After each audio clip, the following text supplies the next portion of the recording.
Bueno, bienvenidos ahí a un nuevo capítulo de acá del grupo de terapia manual. Así que bueno, me presento, soy Fernando Pérez y hoy tengo el honor de presentar a un gran amigo, a un gran colega que va a estar con nosotros.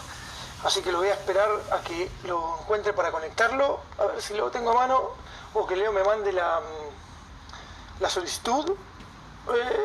Vamos a buscarlo.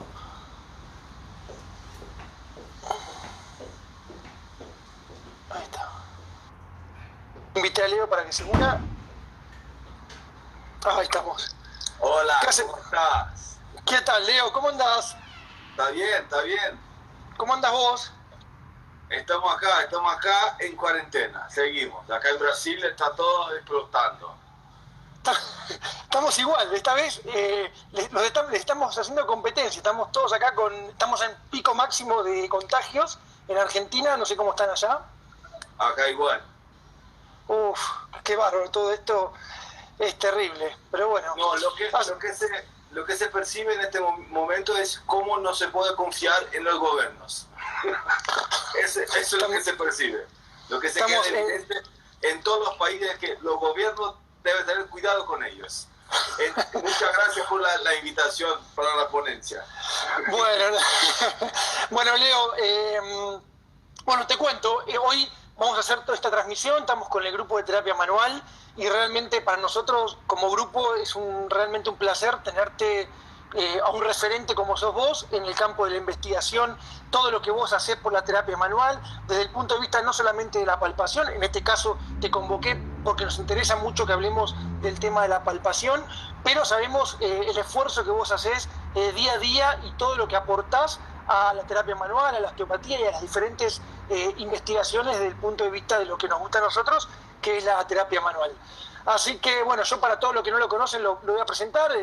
Leonardo Nascimento es un gran amigo, él también es profesor de la Escuela de Osteopatía de Madrid, es fisioterapeuta. Creo que no daría el tiempo para escribir todo tu currículum, ya que la gente sepa que sos un referente, ya te conocen, saben que sos un referente en todo lo que es la palpación, todo lo que tiene que ver con la terapia manual y todas tus investigaciones. Yo por lo general compartimos muchos tus papers y todas tus publicaciones y bueno, aprendemos mucho de todo lo que nos informás. Así que bueno, lo que pasa bienvenido. Es que yo soy un curioso profesional, solo eso. Tengo una curiosidad que me llevó a ser profesional en algo, punto. Y sigo con curiosidad, con ganas de conocer los procesos. Y esto que es lo que más me encanta, conocer los procesos, cómo las cosas pasan. Esto es interesante. Sí, coincidimos que estamos constantemente en un aprendizaje y en esa búsqueda de saber más y de volcarlo a lo que amamos, que es la terapia manual. Y bueno, yo la verdad que agradezco la posibilidad de haberte conocido allá en Estados Unidos, en Kirksville, compartiendo un curso justamente de palpación en Andrew Taylor Still University. Ahí estuvimos, ahí lo conocí a Leo ya hace varios años. Y bueno, ahí me di cuenta de realmente el tipo de persona que eras, el tipo de profesional que eras.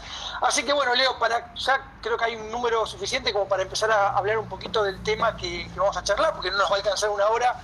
Pero bueno, a mí me gustaría preguntarte específicamente, a macro modo, ¿cuál es la importancia que vos le das a la palpación dentro de lo que es la terapia manual principalmente? Yo siempre digo que todos mis trabajos empezaron a partir de conocer un osteópata. Entonces fue algo así. Cuando yo estaba en la carrera de fisioterapia, yo conocí a un osteópata que me mostró cómo tratar una pelvis de una paciente que tenía un dolor lumbar. Y me resultó bárbaro y yo pensé así, mira, quiero hacer eso.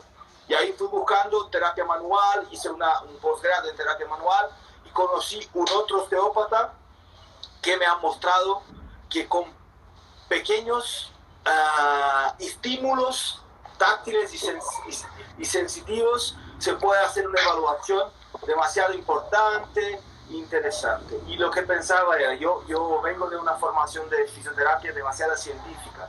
Por ejemplo, cuando yo salí de la carrera de fisioterapia, yo tenía 3 papers publicados ya. Entonces fue la universidad que yo hago acá en Brasil, entonces que yo trabajo hoy también. Entonces es una universidad que te lleva al lado científico demasiado. Y cuando empecé a estudiar osteopatía me molestaba que era así. No, acá tengo una disfunción, ¿por qué? Porque yo palpé. No, no puede ser así. Alguien tiene que conocer y saber, mira, esta mano puede sentir por eso y eso. Entonces, esto fue la primera pregunta que me decía. La mano es la herramienta de trabajo de los que trabajan con terapia manual. Si no conocemos la mano, no trabajamos, punto. Es simple. Si no conoce la mano, si no sabe usarlas, no trabaja con terapia manual. No importa el conocimiento teórico que tengas, porque esto es, y para palpar se necesita memoria, sensibilidad, conocer los receptores, conocer muchas cosas. Entonces, no es simple, pero es 70% de nuestra investigación. Qué interesante eso. Bueno, yo después voy a publicar, cuando terminemos la charla, voy a publicar el último, uno de los, no sé si es el último, uno de los papers tuyos que es muy interesante, que vos estudiaste a dos poblaciones diferentes de terapeutas que estaban en cierto nivel de aprendizaje y terapeutas que estaban ya con un nivel avanzado de aprendizaje. Y bueno, hiciste una investigación en base a la palpación y a la terapia manual de eso. No, contanos un poquito de ese trabajo y qué conclusiones llegaste vos y bueno, y qué nos podés transmitir, ¿no? En realidad, el último paper fue ahora 5 de julio, el último. Ahora me salió el último. Más reciente es este, pero lo vamos a compartir después. Es el paper de mi DO, incluso. Entonces, yo en mi máster, mi mestrado, yo desarrollé una herramienta de evaluación de palpación. Entonces, por ejemplo, yo siempre explico así. Tenemos una palpación de clavícula, ¿está bien? Y con esta palpación de clavícula se puede sentir una densidad tejidual distinta de un hueso y de un músculo pectoral. Se puede sentir una forma distinta, ronda y plana. Se puede sentir una depresión y una elevación. Entonces, ¿qué yo hice en mi máster fue? Yo desarrollé un instrumento de evaluación de la palpación con elevación, depresión, texturas, peso, paragnosía, formas planas, pequeña elevación y gran elevación. Entonces, después de eso, yo utilicé este instrumento de evaluación para fisioterapeutas que trabajan con terapia manual, comparado con osteópatas formados. Entonces, tenían osteópatas experientes con por lo menos 1 año de formación ya, y fisioterapeutas que trabajaban con terapia manual.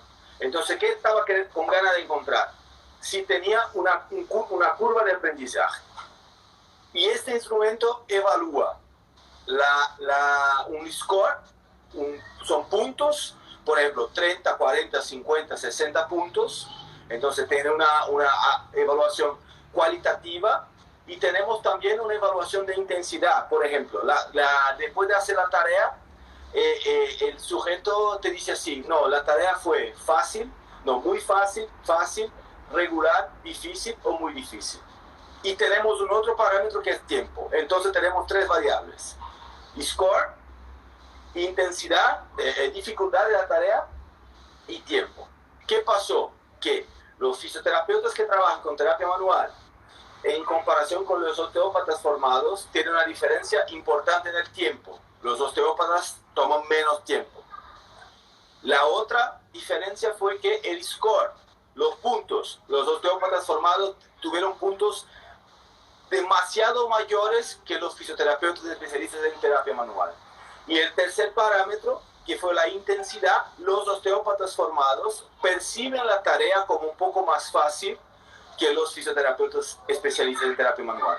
O sea, ahí tenemos comprobado la curva de aprendizaje. Y esto fue mi tesis de osteopatía, mi DO de osteopatía. Sí, entonces, fue muy interesante. Sí, esto fue publicado en 2015. Claro. Che, Leo, ¿y qué, según tu gran experiencia en palpación y bueno, toda la formación que vos tenés y el desarrollo de tus estudios, qué le recomendarías a un terapista manual para poder desarrollar una buena palpación y qué pasos debería seguir para poder desarrollar la misma? Lo que pasa es así. Yo creo que para la palpación se debe hacer en tres. A mí me gusta dividir las cosas, estratificar las cosas para conocer mejor. Entonces, así, para la palpación, yo siempre digo que se necesita conocer la mano en primer punto. Entonces, si quiere trabajar con la mano, se debe conocer dónde están los receptores, si tiene más receptores en el dorso de la mano, la palma de la mano, la punta de los dedos o esta puntita de los dedos acá. Entonces, ¿dónde está la mayor cantidad de receptores? Y eso se desarrolla, se necesita estudiar neurología, neurociencia otra vez. Otro punto es conocer rutas que minimicen los errores. Por ejemplo, la ruta tradicional para encontrar L5 se hace por la cresta ilíaca. Y esto no se lleva en consideración la curvatura lumbar. Entonces, este punto de referencia no es una buena ruta. Entonces, siempre digo así, se debe conocer la mano, una buena ruta, y se debe conocer anatomía 3D. Y creo que si no se... No, por ejemplo, yo siempre pregunto así en clases, ¿cuál es el tamaño de la espinosa de su paciente? ¿Qué? No, usted quiere encontrar una estructura que no conoce ni el tamaño. ¿Y qué quiere encontrar? Entonces, ¿cuál es el tamaño? ¿Un dedo? ¿Dos? ¿Una mano? ¿Cuál es el tamaño de la espinosa que quiere encontrar? ¿Cuál es la superficie que va a tocar de la espinosa? ¿Cuántos centímetros va a buscar? De diferencia de densidad. Entonces, son parámetros simples, pero ¿cómo hacemos? En un automático no sabemos qué estamos haciendo, pero cuando te digo así, sí, yo busco algo así, está bien, una forma así, porque esto es una espinosa, está bien. Entonces es conocer la mano, conocer la anatomía en tres dimensiones, donde la estructura está en el cuerpo, y tener rutas que faciliten y minimicen el error. Porque es así, arrancamos mal, arrancamos no sabemos, porque no estamos mirando nada, no tengo ninguna idea, entonces arrancamos mal. Entonces minimizamos los errores, siempre. No se puede decir en acertar la palpación. Es así, es así. Yo, doy fe de uno de los déficits, yo creo, más grande, esto es un concepto mío, que vos ahora me lo vas a refutar. Uno de los déficits más grandes que tenemos los terapeutas manuales, yo creo que es en el campo de la palpación. Es terrible los errores que tenemos, y me incluyo. Por eso me importa tanto, y me importa tanto mejorar el tema de la palpación a la hora del abordaje con un paciente. Y la pregunta mía, entonces, viene un poquito a todo esto, es ¿qué importancia, Leo, según tu experiencia, influye en tener una buena palpación a no tener un buen criterio de palpación a la hora de un tratamiento? ¿Para quién? ¿Para los terapeutas? Sí. Si no lo toca bien, no hace nada, punto. Eso ahí... Es así. Nosotros dividimos el examen en anamnesis, que es demasiado importante, con técnicas para establecer una alianza terapéutica, una empatía, y sabemos todos los beneficios de una buena anamnesis. Perfecto. Eso se puede entrenar y hacerlo. Está bien. Otro punto, se necesita saber hacer una inspección visual. Entonces, alteraciones del hombro, no sé qué, mismos conociendo hoy que alteraciones posturales y dolor no tienen una relación tan directa así. Exacto. ¿Está bien? Pero se necesita evaluar. Y después, 50-60% de lo que hacemos es tocar el paciente. Y tocamos el paciente en tres formas otra vez. En palpación de ubicación, palpación de movimiento y los test provocativos. Entonces, todo el examen físico depende de una habilidad palpatoria, táctil, como quiera llamar. Pero sin palpación no se puede hacer un examen físico. Ahí se quita todo.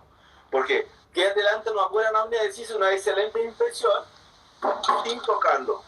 Entonces, yo creo que es por lo menos 50, 60, 70% de lo que hacemos hoy es con una buena mano. Si no, no se puede hacer nada. Totalmente de acuerdo, Leo. Y evidencia, desde la evidencia científica de lo que tenemos estudiado hasta el día de hoy, en un modo de resumen, ¿no? ¿Cuáles serían los efectos bioquímicos o neuroendocrinos que nosotros realizamos cuando hacemos una palpación sobre un paciente? Y ya no hablo de la evaluación, sino hablo principalmente del tacto como herramienta primordial que tenemos los terapeutas manuales. ¿Qué efectos logramos o podemos realizar a través del tacto con nuestros pacientes. A mí me gusta dar un ejemplo de estos temas, que es algo así. Cuando usted va a hacer una visita a un país extranjero o alguna persona que no conoce, la casa de una persona que no conoce, usted va por primera vez. Si usted no tiene ninguna información de este lugar, ninguna información, usted va a mirar y no va ni conocer lo que está mirando, ni reconocer, porque no conoce antes, entonces no reconoce nada y no tiene ninguna información que te ayuda a descubrir qué está pasando. Y lo mismo pasa cuando usted no conoce la anatomía antes de tocar su paciente. Usted va a encontrar demasiadas cosas que no sabe ni qué es que está haciendo. Un otro punto es el contacto, el toque. Es una característica de los mamíferos. Es especial de los primatas. Y en especial de los primatas superiores, porque creo que todos nosotros como profesionales de salud conocemos el trabajo, no sé cómo se llama, pero en Argentina, pero en Brasil se llama madre cangurú. ¿Conoce? Con los pequeñitos que se ponen acá y se dejan con los padres, porque el contacto es necesario para el desarrollo de varias habilidades de los primatas y en especial de los primatas superiores. Ya tenemos estudios que demuestran que los niños que no tienen mucho contacto de una forma o de otra forma desarrollan problemas psicológicos cuando son adultos severos. Entonces, el contacto es necesario. Y un punto interesante de acordar es así. No sé si usted conoce la historia de los bonobos y de los chimpancés. ¿Conoce? Yo creo que una vez me la has nombrado vos, creo, pero el público no lo conoce seguro. Sí, es así. Los bonobos y los chimpancés son primatas superiores parecidos, pero los bonobos son más blanditos, un poco más delgados, a la cabeza un poco más pequeña y tienen una necesidad de contacto mayor que de los chimpancés. Y los dos se desarrollaron a partir del río Congo. Entonces, de un lado del río Congo tenía demasiado alimento, demasiada comida, entonces no necesitaban tanto territorio para alimentarse. Y del otro lado tenían poca comida y la misma cantidad de individuos. Entonces, de un lado que tenía poca comida, se desarrolló los chimpancés, porque tenían un ancestral común ahí. Un de un lado, otro de otro. Y del otro lado se desarrollaron los bonobos. Y lo que pasa es, por ejemplo, los bonobos son animales que no están en zoológicos, porque son animales que cuando tienen un problema en su grupo, hacen las resoluciones con sexo grupal, todos. Entonces no son interesantes para un zoológico. Imagínate usted con su hija, mira papá, ¿qué el mono está haciendo ahí? No es bueno. No es bueno. ¿Qué estos monos? No se puede. Y los chimpancés son territorialistas, porque tenían poca comida y necesitaban el territorio para alimentarse. Entonces, los bonobos son los tipos de primatas que se utilizan en experimentos de tacto, de contacto. Y tenían bonobos gemelos que fueron separados de su madre y hicieron un experimento así. Pusieron en una jaula, tenían 2 cuartos, puedo decir así, 2 departamentos en la jaula. Uno con una madre de pelos, sin leche, sin comida. Del otro lado con una madre de alambre, con leche.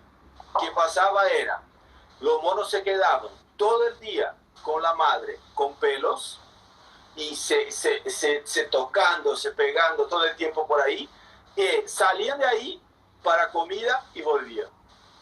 O sea, el contacto, el tacto es más importante para desarrollar un primata superior que la comida. Entonces, somos seres de contacto. Y digo así, cuando te saludo, te doy la mano. La forma que usted toca la mano, yo sé si usted está contento, triste, alguna impresión se pasa. Y lo mismo pasa con nuestros pacientes. Cuando tocamos, los pacientes perciben si sabemos qué estamos haciendo, si no sabemos qué estamos haciendo, si estamos inseguros, si tenemos seguridad o no. Y esto cuando estamos como pacientes también percibimos. Entonces no es ninguna novedad. Entonces el contacto es una forma de comunicación entre primatas. Entonces, y trabajamos con esta herramienta táctil para evaluar nuestros pacientes. Entonces se necesita conocerla bien, ¿no? Sí, hoy bueno, hay muchos estudios desde las neurociencias, de la actualidad, que demuestran lo importante que es el contacto físico en el desarrollo, no solamente de los primates, sino también de nuestro, de los humanos, y cómo se demuestra la liberación de diferentes tipos de hormonas y de neurotransmisores, y cómo eso influye directamente en todo el desarrollo que vamos a tener. Entonces yo creo que una de las armas que mayormente tenemos los terapistas manuales y que creo que nunca nos podemos olvidar, hoy quizás hay una corriente muy fuerte de entender al paciente, de escucharlo, y creo que estamos todos totalmente de acuerdo con esa corriente, pero que creo que tenemos una herramienta tan potente en nuestras manos a la hora de volcarlo a nuestros pacientes desde el punto de vista neuroendocrino. Aparte está estudiado eso. Entonces creo que es un punto que nunca nos podemos olvidar y que al contrario, lo podemos desarrollar. Y, por ejemplo, recién ahí un oyente preguntaba algo que, yo ya sé tu respuesta, pero quiero que todo el mundo la escuche, porque es algo muy común que nos preguntan mucho los alumnos y que nos preguntan los colegas, y es, ¿qué libro o qué bibliografía te recomendás para estudiar palpación? Mira, tenemos demasiados libros de palpación, tenemos demasiados, todo se puede encontrar. Pero lo que te pregunto es así, si usted quiere aprender a nadar, ¿está bien? ¿Usted puede mirar un vídeo de Michael Phelps y salir nadando? No. Tal cual, no si creo. usted quiere hacer una corrida de 100 metros, ¿puede mirar Usain Bolt y salir haciendo igual? No. Entonces así, la palpación es una habilidad. Yo siempre digo que es como entrenar un deporte. Todo deporte tiene un gestual específico, un movimiento específico. Los corredores, los jugadores de básquet, tienen un movimiento específico que hacen. Entonces, ¿por qué cuando Ginóbili va a meter un tiro libre, tenemos seguridad que va a meterlo? Porque no es el primer de su vida. Y ahí seguir 10.000, 30.000, 50.000, no sé cuántos. Y lo mismo pasa con, por ejemplo, cuando Maradona iba a hacer una falta, que ponía la pelota donde quería.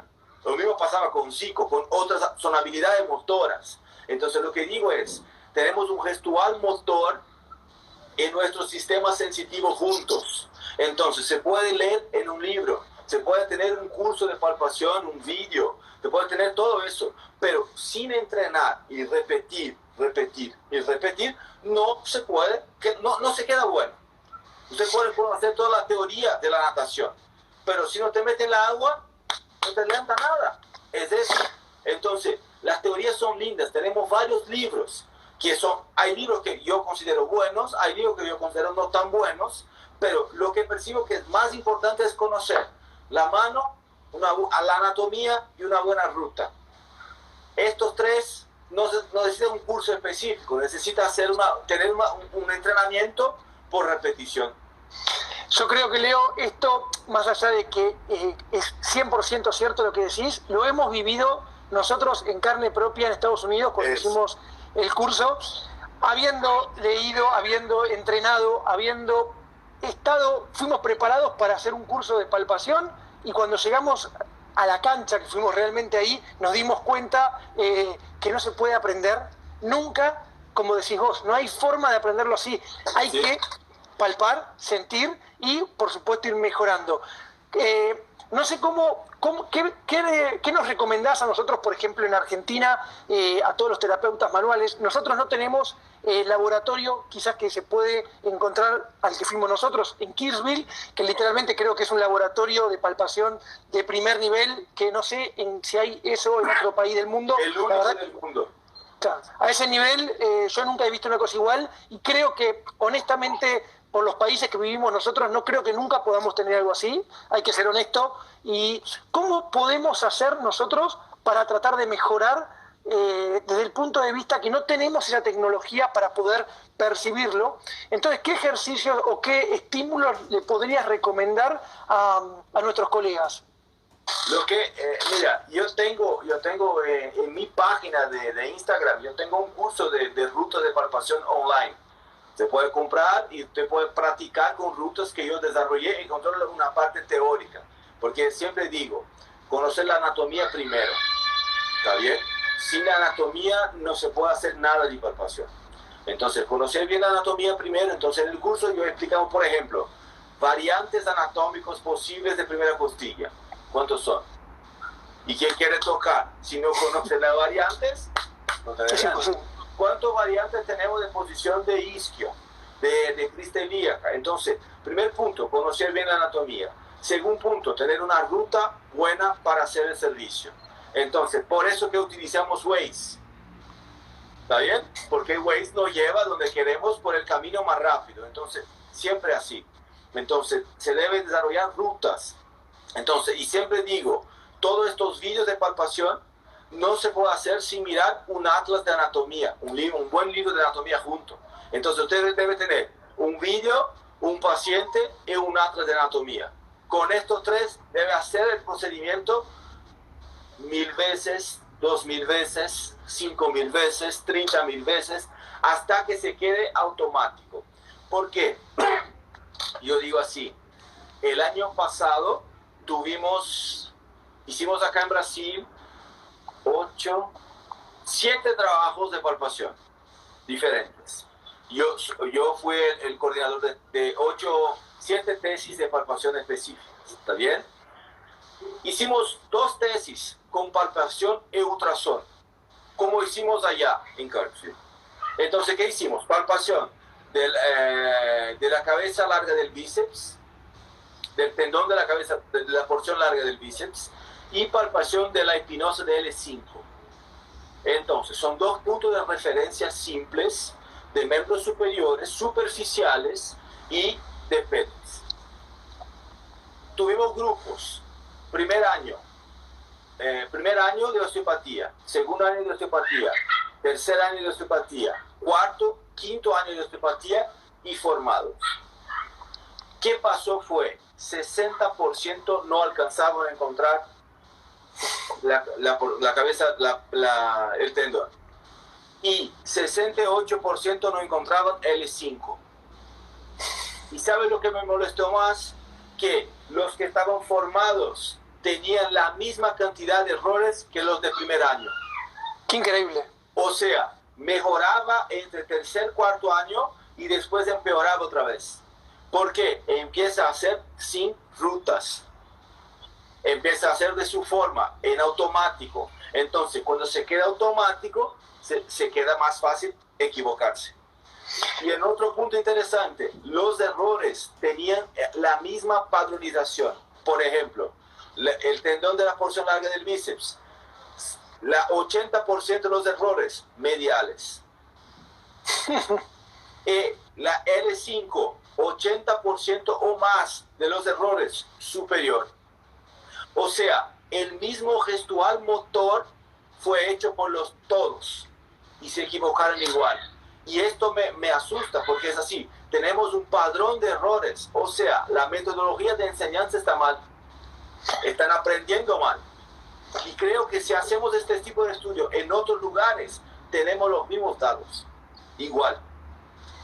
Entonces, esto me preocupa. Yo creo que esto que decís es fundamental porque es lo que por lo menos yo veo cuando doy clase, que lo aprendí literalmente en Kirkfield. A mí me sorprendió cuando yo le digo, lo fácil le digo a cualquier colega o a cualquier alumno, le digo, palpame L5. El error es terrible el desengrama motor que tenemos a la hora de lo que creemos donde está L5, donde realmente está. Doy fe que lo aprendí en Estados Unidos y esto lo aprendí en Kirkfield. Y cuando, con las pelotitas, ¿no? Con las pelotitas, es increíble, increíble. Sí. Y a mí lo que yo noto es, fíjate lo que me decís vos, casi un 80% de error en la espinosa. Yo lo sé por experiencia propia, lo difícil que es palpar una transversa. Si la espinosa es difícil, la transversa L5 quizás diría, no quiero decir imposible, porque sabemos que se puede, pero que necesita un patrón y una ruta, como decís vos, ahora vamos a explicar un poco esas rutas para poder solamente palpar la transversa L5, algo que la gente dice, no, damos fe que es muy difícil. La primera pregunta, volvemos a la anatomía. Por ejemplo, todos que están en casa ahora escuchando, dime cuál es el tamaño de su espinosa de L5 con el dedo, con la mano. Muéstrame así. ¿Cuánto es la transversa y la espinosa de L5? Porque si usted no conoce la tuya, ya le digo, una espinosa mía es por lo menos esta parte de mi pulgar. Esto es una espinosa. Entonces, usted debe encontrar cuál es la parte que palpamos en el L5. Esta parte, porción pequeña acá. Y solo. Ahora, si quiere encontrar una transversa, son dos falanges. Esto es una transversa. Se encuentra así. O se encuentra así, en los más delgados. Entonces, primer punto, ¿cuál es el tamaño de la estructura? Ahí tenemos otro problema. ¿Cuál es la diferencia de altura espinosa y transversa en cada nivel? Porque eso se cambia. Se cambia. Entonces, si utilizamos la espinosa como referencia para localizar la transversa y no conocemos el tamaño ni de la espinosa, ni de la transversa, ni la angulación que tiene una de otra, yo creo que se queda un poco difícil. No sé. Porque, y mira que son conceptos simples. No estoy diciendo ninguna novedad. Pero trayendo la anatomía a nuestra práctica. Ponga la anatomía en tu paciente que está tumbado boca abajo. Ahí voy. Mira la anatomía de tu paciente. ¿Me escuchaste? Perfecto. Sí, ahí se escuchó bien lo de la anatomía. Coincido totalmente, Leo. Y por eso creo que lo que vos desarrollaste, esto de las rutas, creo que es un arma que tenemos los terapeutas manuales, que todos deberíamos poder informarnos de esto, aprender de eso. Yo creo que quiero que resumas rápidamente, porque obviamente que es todo un trabajo, porque muchos por ahí no entienden, qué es una ruta de acceso a una palpación por una vía correcta.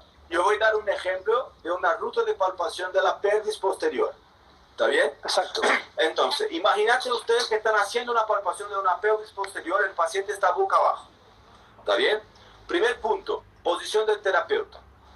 Usted debe meterse con su cuerpo justo al frente de la pelvis. No se puede tocar la pelvis con los brazos estirados ni con los brazos demasiado doblados. ¿Está bien? Otro punto, la posición de los hombros debe estar alineados, porque si tengo un hombro más bajo que el otro, encuentro más posterioridad de un lado que otro. Y la posterioridad está en mis hombros y no en el paciente que está abajo. Entonces, primer punto, posición del paciente. Segundo punto, posición del terapeuta. Tercer punto, manos. Se debe acordar, el dorso de la mano no sirve para palpación. ¿Por qué? Porque acá tenemos menos receptores. La palma de la mano tiene más receptores, o sea, estructuras grandes como hígado, una lumbar entera, un paravertebral, una torácica, se puede palpar con la mano entera. ¿Está bien? Entonces se puede utilizar la palma de la mano. Si quiere un poco más de precisión para localizar, por ejemplo, una espinosa, una transversa, se puede utilizar la yema de los dedos. En especial de estos tres. Son los más potentes de palpación, y en especial esta puntita acá para suturas, por ejemplo, que son estructuras un poco más sensibles, un poco más pequeñas, que se necesita una precisión mayor. Y esto se hace con la mayor parte de la palpación, se hace por aquí, con este dedo y con el pulgar. Algunos prefieren el polegar o no. Entonces, metemos al paciente boca abajo, me posiciono las manos. Y ahora voy a hacer lo siguiente, voy a localizar L5, la espinosa de L5, con una ruta específica para eso. Y de ahí se puede seguir hasta T12, ¿está bien? Con la misma técnica. Entonces, palpamos las crestas ilíacas y seguimos la cresta ilíaca hasta el final. Cuando llegamos al final de la cresta ilíaca, tocamos EIPS, ¿está bien? Mira, Pablo Dobruski, un beso. Qué grande, Pablo, un monstruo. Y ahí tocamos EIPS. Después que tocamos EIPS, hacemos un salto con el dedo hacia adentro. Y en esta posición estamos en S2 o S1 en el sacro. ¿Qué hacemos entonces? Les digo, subimos la mano hasta percibir una depresión. En esta depresión se va a sentir un pulgar abajo ahí. Y en esta depresión se va a tocar el del centro, este punto. Y ahí tenemos L5. Si quieren encontrar las transversas del L5, hacemos lo siguiente. La epinosa está acá. Ponemos 2 dedos a derecha o a izquierda y un dedo arriba. Por ahí se encuentra la transversa del L5. Y ahí se puede seguir L4, L3, L2 hasta T12.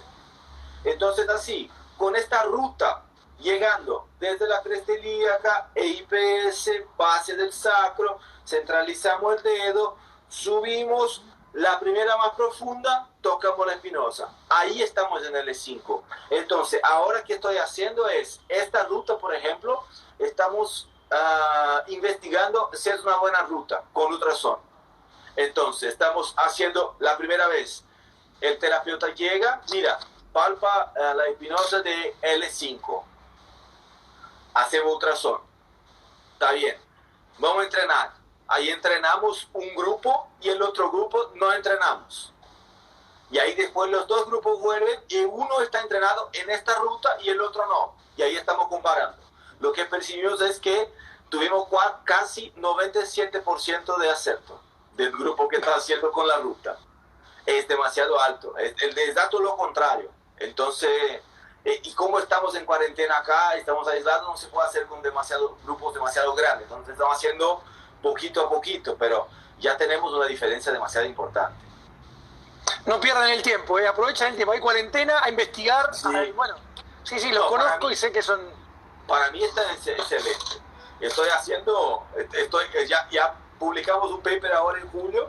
Ahora hasta el final de julio termino otro paper y enviamos, y hasta octubre enviamos otro. Entonces, a full. Es impresionante. Leo, yo muchas veces hablo mucho de una ponencia que hiciste vos, que a mí me encantó realmente. Creo que la vi en Brasil, creo que fue en Campiñas, hiciste una presentación de cuánto nosotros realmente podemos percibir, ¿sí? Porque muchas veces mucha gente piensa que hablamos de grados de movimiento, no, y hablamos quizás de unas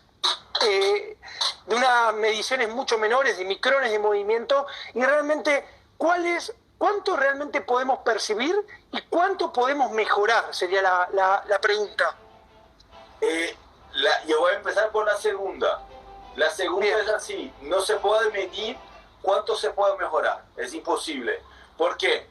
Es así, en algunos estudios, yo estoy encontrando acá el paper que voy a mostrar, en algunos estudios se muestra que se mejora, por ejemplo, la palpación en algo como 90%, 80% en los test, con un tipo de entrenamiento. Pero no sabemos en realidad cuánto es así. Se puede mejorar demasiado si es demasiado malo. Pero yo te digo así, si estamos, por ejemplo, vamos a entrenar Messi. ¿Cuánto se puede mejorar Messi? ¿Ves? Entonces, no tenemos una buena evaluación antes para poder decir cuánto se puede mejorar. ¿Está bien? Porque no sé si nosotros que trabajamos con la mano, ya hicimos curso de palpación, no sé qué, ¿cuánto podemos mejorar? 10%. Y 10% para nosotros puede ser 80% para una persona que está empezando. Entonces, se puede mejorar siempre, te digo siempre, pero ¿cuánto?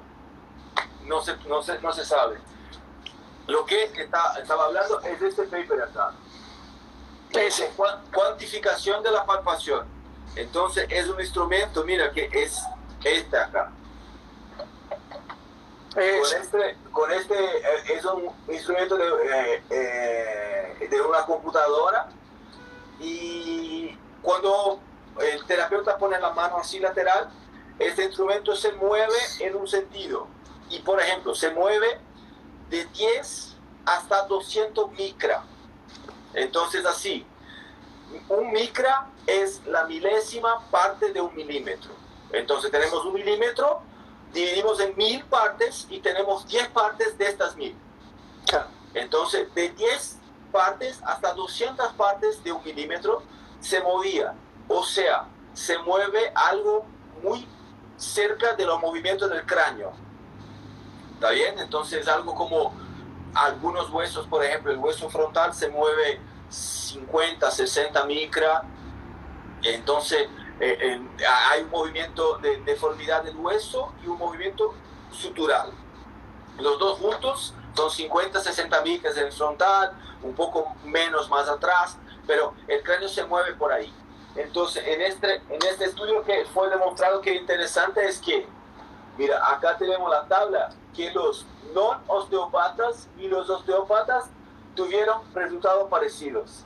O sea, no se necesita hacer osteopatía para tener buenas manos y percibir 50 micra, 10 micro, eso. Qué interesante eso. Acá es donde se percibe, mira, 10 hasta 50 micra, y después empeora un poco y mejora. Y eso son en toda población, porque en este estudio se evaluó tanto osteópatas como no osteópatas. Y que se percibió fue que los dos tienen la misma habilidad. Exacto. Entonces, si entrenamos, mejoramos, obvio. Pero no es una habilidad exclusiva que se desarrolla en los maníacos por palpación. No, todos tienen. Por ejemplo, una persona que hace marcenería, ¿está bien? Seguro que hace así en una madera y dice, mira, este es pino, no, ese es no sé qué. Es así. Si es madera o sintético. Es así. Cuando te dicen palpo y siento la calidad del material, todos tienen un desarrollo, por lo que decís vos, por el acúmulo de práctica, que es así. Entonces, lo que se puede decir es así, tenemos una memoria, una área de memoria táctil. Por eso, cuanto más estímulos metemos en las áreas de memoria, mejor se queda la palpación. Por eso decimos de entrenar. Entonces, cuanto más estímulos tenemos, mejor nos quedamos. Simples. Pero es así. Algunas palpaciones son más difíciles que otras. ¿Está bien? Empezamos entrenando. Por ejemplo, yo siempre digo, la palpación de la pelvis. Muchos dicen que es la más difícil, pero yo creo que la torácica es peor. La torácica tenemos costillas, tenemos paravertebrales, tenemos transversas en diferentes alturas, espinosas, sobrepuestas. Entonces, para mí la torácica es demasiado difícil. Y uno dice así, no, la torácica, la pelvis no soy bueno. No, para mí lo contrario. Entonces tenemos particularidad y, por ejemplo, uno que trabaja con rodillas por 10 años, obvio que va a encontrar rodillas más simples que pelvis. Entonces, tenemos una preferencia siempre. Pero entrenando, todo se mejora. Todo se mejora. Eso creo que es importante. Y a nivel, bueno, ya que hablaste del cráneo, creo que es algo que a mucha gente le interesa, porque ya hablaste de que obviamente el cráneo ya está hiperestudiado, que tiene movimiento, es muy poco el movimiento, son, como decís vos, son micras. Y ¿cuánto es el movimiento del cráneo? Yo esto te lo pregunto porque también he estado en unas charlas tuyas y en unas presentaciones que son alucinantes del movimiento craneal desde el punto de vista de la biomecánica. ¿Cuánto realmente podemos percibir nosotros entrenados y cuánto es el movimiento del cráneo? En este caso hablaste del frontal de 0,57, 0,58 micras. ¿Y cuánto es lo que podemos percibir nosotros bien? Vamos a traer esto para algo palpable de nuestro día a día. ¿Está bien? Perfecto. Por ejemplo, una hoja de papel, una hoja A4. ¿Está bien? Una hoja de papel tiene algo como 60, 70 micra. Una hoja sería así, ¿no? Si la ponemos así. Sí, esta parte tiene 70 micras. Perfecto. Un pelo tiene algo como 70, 80 micras también. Entonces, si metemos un pelo abajo de una hoja de papel, se puede pasar la mano por arriba y sentir el pelo. O sea, estamos percibiendo entonces los 80 micras de uno más 80, 90 micras de otro, entonces algo como 160, 170 micras se percibe. Bien. Se percibe también si mete la hoja en una mesa y se palpa, así se siente la depresión, la elevación de la hoja. Entonces así, Esto es una percepción posible. Ahora, llevando este concepto de micra para el cráneo, encontramos así: la sutura coronal se mueve entre 25 hasta 35, 40 micra. Y el hueso frontal se deforma junto con los parietales, con el temporal, con todo lo que se articula, porque el hueso tiene una deformidad de algunos micra también. Entonces se dice 30, 40, 50 micra. Y lo que pasa es, si sumamos todo eso en la sutura coronal, llegamos a un valor más pequeño que 160 micra que se puede sentir. Pero el cráneo es una bomba vascular. Se necesita entrada y salida de sangre para las funciones. Entonces, el movimiento craneal, una de las razones es hacer una presión positiva y una presión negativa en el cráneo para facilitar la entrada y salida de sangre. Y cuando tenemos algún tipo de alteración de presión en el cráneo, se cambia entre 150 a 250 micra, porque ahí tenemos un instrumento que estamos haciendo algunos estudios con este instrumento ahora en Brasil, que se llama Brain Care. Este instrumento es una banda que se mete en la cabeza del paciente y percibe la presión intracraneal por pequeñas alteraciones de micra. Entonces, un lugar del cráneo por una alteración de presión, se cambia la presión entre 150 y 250 micra. O sea, se percibe con tranquilidad porque se puede sentir una hoja un pelo en una hoja de papel, y esto, una deformidad del cráneo, es algo como 250, 300 micra. Entonces, es tranquilo sentir. Cuando tenemos disfunción, lo difícil es sentir cuando no tenemos alteración de presión interna. Claro. Un cráneo normal no se siente bien. Ahí estoy seguro, porque no tiene tantos cambios de presión. Ahora, un cráneo con problemas, obvio que vamos a tener una sensación amplificada, y ahí sentimos bien. Qué interesante eso. Yo recuerdo haber leído, haber visto también que una de las vías que también nos dio mucha información fue la NASA. Que la NASA mismo estudia mucho los movimientos del cráneo por el tema de los astronautas, ¿no? No sé qué me puede decir de eso, si es real lo que estoy diciendo. Lo que pasó fue lo siguiente: yo estaba buscando papers del cráneo, sí, y empecé a buscar por ahí y me encontré un paper que decía que los astronautas tenían un problema con el casco cuando estaban en la estación espacial por demasiado tiempo, porque el casco se quedaba con folga, solto. ¿Y qué está pasando con eso? Y ahí metieron dentro del casco ultrasonidos con láser, antero-posterior y lateral, para medir cuánto se cambiaba estos cráneos en la estación espacial. Entonces los astronautas empezaban a meterle el casco una vez por día para medir todo eso. Y ahí descubrieron que tenía una dilatación antero-posterior, lateral, no sé qué, que se coincidía con una movilidad del cráneo que hicimos en la osteopatía, con las olas Trope-Hergy-Meyer y todo eso. Pero lo que fue interesante es que tenía una nota técnica del estudio que decía que, y lo impresionante era que el láser que estaba dentro del casco tenía dificultad de medir porque se movía demasiado el tamaño del cráneo. Entonces el ingeniero no entendía por qué esto se movía tanto y empezó a describir la frecuencia de movilidad, que incluso era igual la frecuencia que creímos en movilidad del cráneo. Entonces así, percibir exactamente la mano del osteópata. Igual. Entonces son estudios hechos por la NASA. Son estudios de 2008, creo, 2007 o por ahí. Bien, así los encuentro acá, pero son... Sí. Hay un otro estudio que quería te mostrar que es interesante, que dice de la posibilidad de errores de palpación. Eso es muy importante lo que decís. Es así. Esta era la tarea, mira. Serían 3 cuadrados, ¿está bien? Un cuadrado tenía esta pelotita roja, ¿está bien? Lo que pasaba era, se tocaba los cuadrados hasta buscar y tocar la pelotita roja, pero sin mirar, porque estaba abajo. Entonces, ¿qué pasaba? Medían cuánto tiempo tomaba hasta encontrar, ¿Y cuál era el movimiento que hacía para encontrar? Lo que hicieron fue que cuando hacían movimientos laterales o antes de aprofundizar el contacto, tomaba más tiempo para encontrar. Cuando aprofundizaban primero y hacían movimientos laterales después, fue la segunda mejor opción.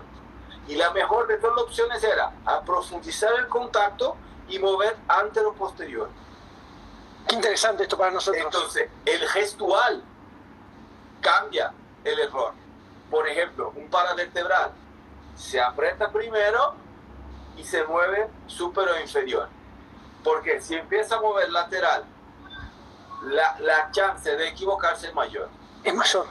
Bueno, esto también me imagino que debe ser parte también del curso que das vos, ¿no? De las vías de enseñar, sí, de transmitir un poquito toda esta información que es tan importante para nosotros como terapeutas manuales que, nada, vamos a ir ahí. Es que es así, es una herramienta demasiado importante. Y lo que me molesta es que muchos estudios de hoy están diciendo, no, la palpación no tiene buena confiabilidad, la palpación no sirve, la palpación no sé qué. Y lo que digo es así, en el mundo hoy tenemos fisioterapeutas, tenemos quiroprácticos, tenemos osteópatas, tenemos fisioterapeutas que trabajan con terapia manual, fisioterapeutas, fonoaudiólogos, tenemos enfermeros, tenemos médicos, todas estas profesiones trabajan con palpación. ¿Está bien? Todas estas profesiones se deben enseñar palpación en algún momento del curso. ¿Está bien? Y lo que te digo es, tenemos hoy en el mundo menos de 30 papers enseñando metodologías de palpación. ¿Cómo se puede decir que es algo que está estudiado? No se puede. Es increíble, no se puede. No está estudiado bien, no está estudiado con profundidad que se necesita, porque, por ejemplo, un enfermero toma el pulso para las venas. Si no sabe tocar, te explota el brazo. Una fonoaudióloga evacúa los músculos de la cara con las manos. ¿Y cómo sabes tocar? Yo tengo una amiga fonoaudióloga que la pregunté, ¿y cómo sabes? Ah, por experiencia. O sea, no sabe. Entonces así, es un sentido y demasiado importante para muchas profesiones. Pero no se estudia con la